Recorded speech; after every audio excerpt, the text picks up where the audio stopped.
Assalamualaikum warahmatullahi wabarakatuh.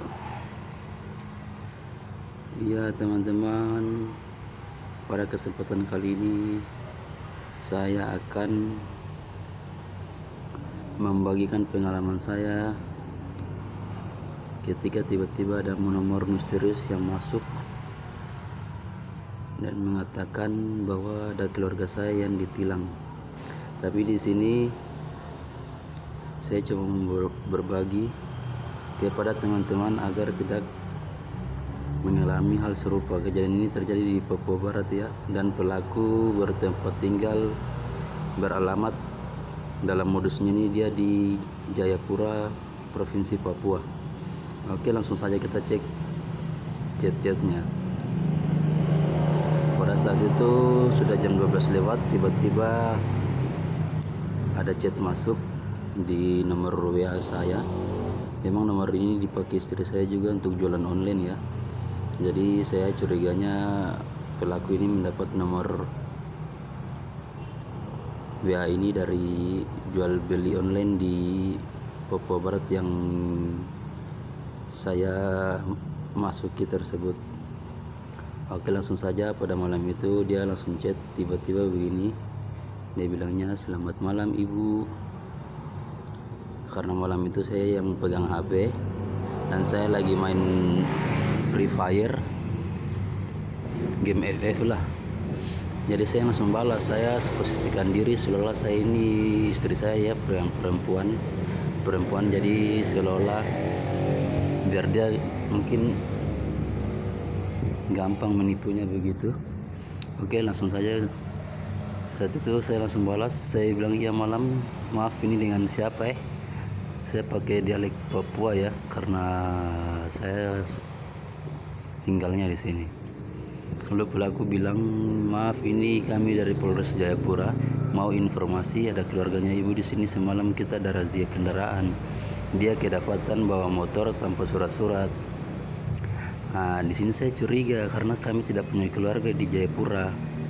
Saya yakin ini sudah penipuan ini, makanya saya langsung tanya, alasan tanya keluarga. Saya bilang atas nama Wawan Saputra itu saya cuma ngarang ya kawan-kawan. Sebelum Wawan Saputra kah? Langsung pelaku tanpa pikir apa lagi langsung dia bilang, "Iya betul Ibu, Wawan Saputra." Lalu pelaku chat lagi, "Jadi begini, dia kedapatan bawa kendaraan tanpa surat-surat. Jadi kami di sini curigai lah, jangan-jangan motor curian dia bawa. Kami hubungi Ibu karena yang bersangkutan minta hubungi Ibu. Katanya Ibu tentunya dia ya." Jadi saya karena tahu bahwa ini penipu sudah, ini kalau sudah modelnya begini ya sudah, langsung saya ikut arus sudah. Saya bilang, "Terus bagaimana Pak?" Saya balas chatnya dia, langsung saya bilang, "Iya betul saya tantenya, padahal saya ini suaminya.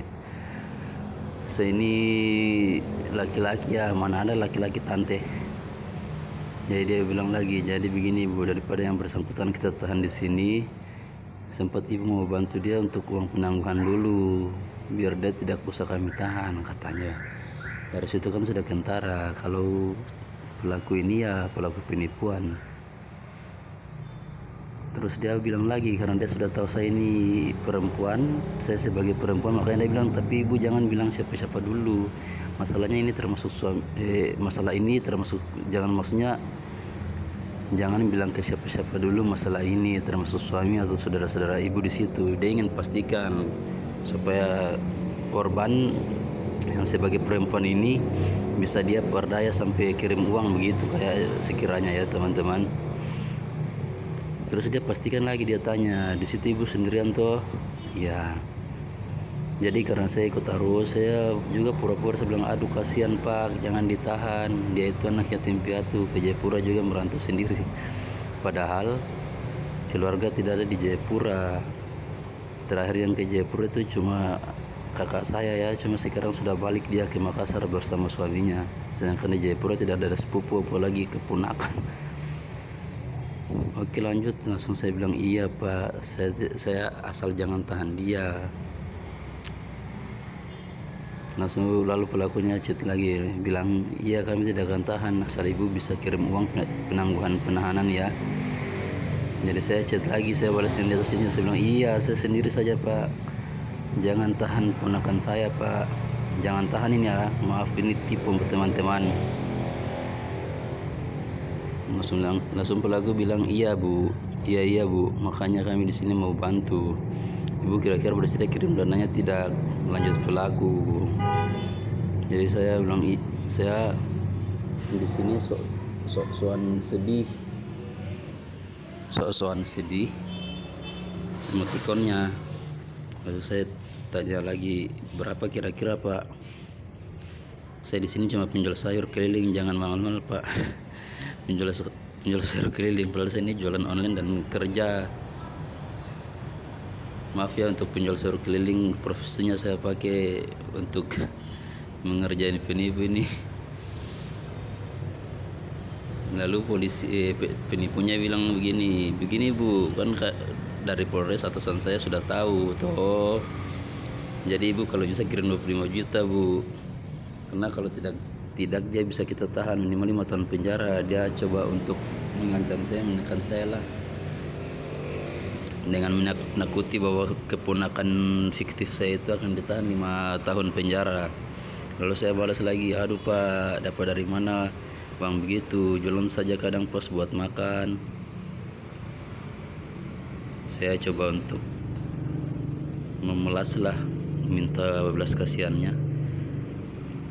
Terus saya bilang lagi, jangan pak, jangan, itu karena dia bilang tadi yang 5 tahun penjara ya, kasihan anak itu, saya bilang.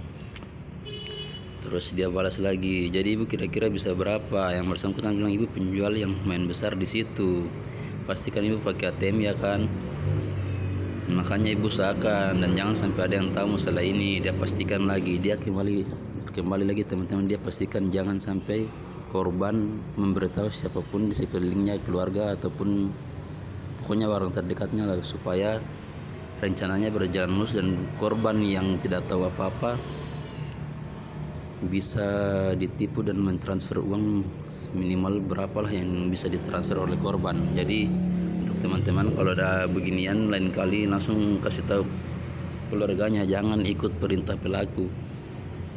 Oke lanjut. Lalu saya bilang, ya ampun pak, kalau 25 juta memang saya tidak punya, tapi 4 juta ada pak, itu pun modal jualan. Saya bilang modal jualan. Lalu pelaku di sini bilang, iya tidak apa-apa, 4 juta saja, tapi ingat jangan sampai ada yang tahu masalah ini. Lagi-lagi dia tekankan jangan sampai ada yang tahu masalah ini. Lalu saya balas, ini karena sudah jam 1 dini hari ya, saya bilang, tapi jam segini saya mau kirim lewat mana pak, ATM jauh dari rumah saya bilang kan. Dia bilang, yuk pakai ATM apa jadi? Saya bilang, ATM Mandiri pak. Besok bagaimana? Nomor rekening sebentar saya kirimnya, nanti saya telepon. Dia bilangnya begitu. Dia bilang lagi, tidak bisa ibu, kalau besok anak ini sudah dibawa di Polda. Dia menakut saya bahwa anak ini akan dibawa ke Polda. Kalau sudah di Polda katanya sudah tidak bisa diurus sama mereka. Jadi langsung dia kirim nomor rekening di sini ya. Di sini ada chatnya juga, dia bilang, ibu itu nomor rekening atasan saya, ibu langsung transfer ya, dari tadi saya telepon ibu tidak angkat, makanya saya kirimkan saja langsung. Iya, dari tadi pelaku telepon saya tidak angkat, karena kalau diangkat bisa ketahuan kan, kalau saya ini bukan perempuan tapi laki-laki, makanya saya tidak angkat. Oke lanjut. Lalu saya bilang, pak, ATM di tempat saya jauh. Maaf teman-teman, ada motor berisik ya, karena saya recordnya di pinggir jalan, rumah di pinggir jalan ya, begini sudah. Saya bilang, pak, ATM dari tempat saya jauh, terus kalau saya keluar nanti suami saya tahu bagaimana? Saya beralasan ya, biar dia percaya sedikit. Lalu pelakunya bilang lagi, ibu usahakanlah, tidak mungkin saya tidak ada ATM dekat rumah ibu. Lalu dia bilang lagi, jangan sampai suami ibu tahu, bisa heboh nantinya. Nah itu pelaku lagi-lagi menekankan, sudah beberapa kali dia menekankan kepada saya teman-teman. Nah saya balas, terus saya mau bagaimana pak? Kalau besok saja bisakah? bilang usahakan Bu, dia lagi, pokoknya pelaku selalu berusaha untuk kita ini ya. Dia bilang usahakan Bu, ibu ini mengerti bahasa kah tidak? Ibu besok yang bersangkutan sudah dibawa ke Polda. Kalau sudah sampai di sana kami susah, sudah tidak bisa bantu ya. Dia bilang begitu. Ibu usahakan sudah, ibu atau ibu mau anak ini kami tahan katanya. Lalu saya bilang, aduh jangan Pak, jangan. Dia bilang iya saya usahakan. Jadi di sini saya bilang saya OTW ATM Pak, asal jangan kasihan ditahan ponakanku. Emosi kami menangis kan. Jadi seolah-olah sedih begitu. Padahal ponakan saja tidak ada di sana. Sini pelaku bilang, iya cepat Bu. Ibu kalau sudah sampai ATM ada securitynya bilang saja mau kirim uang buat suami ya. Tidak usah bilang mau kirim ke kami biar cepat prosesnya. Pelaku bilang begitu.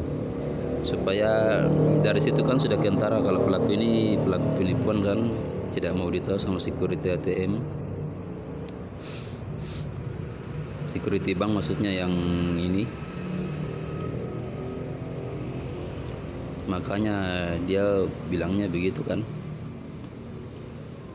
Oke lanjut.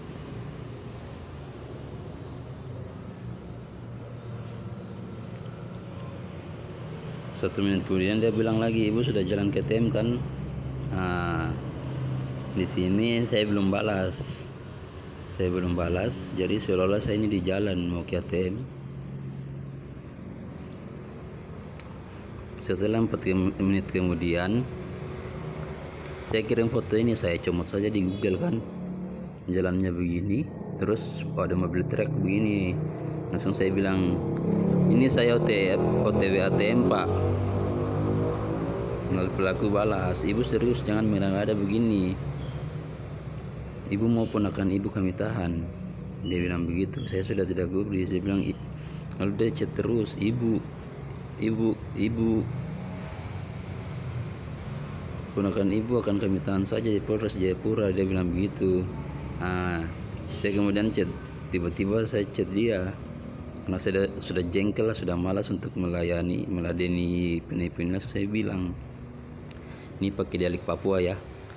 Saya bilang begini, nau mata balak rakus uang kau tahan saja, saya terpusing. Ini artinya kayak begini ya, orang bodoh mata besar rakus uang, kamu tahan saja, saya tidak pusing gitu. Sekiranya artinya ya. Saya bilang lagi, goblok mau tipu saya. Kau kira saya ini orang yang tidak tahu apa-apa kah? Saya gak kirim emoticon yang ketawa-ketawa besar kan. Dia kira dia sudah bisa mau menipu saya begitu. Oke, kita lihat belasannya. Langsung di sini dia keluar makian lah, segala macam makian dia lontarkan. Saya tidak perlu bacakan, cukup ini saja. Masalahnya kasar bahasanya.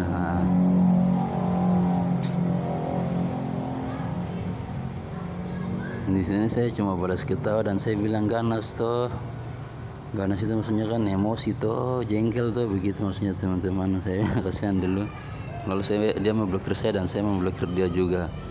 Oke teman-teman, sekian pengalaman saya buat teman-teman yang mendapat info kecelakaan, razia sweeping tentang keluarga, mengatasnamakan tentang keluarga atau segala macam pun apapun. Pastikan konfirmasi apabila memang ada keluarga yang di daerah tersebut, langsung telepon ke daerah tersebut, ke keluarga yang di daerah tersebut. Jangan langsung percaya, apalagi langsung mau mentransferkan uang. Sekian pengalaman yang saya alami dari Kota Sorong, Papua Barat. Semoga teman-teman yang lain bisa memetik hikmah dan positif dari kejadian ini dan lebih waspada dari manusia-manusia yang pemalas kerja, cuma harap gampang, dan manusia goblok lah. Oke teman-teman, sekian dari saya dan wassalamualaikum warahmatullahi wabarakatuh.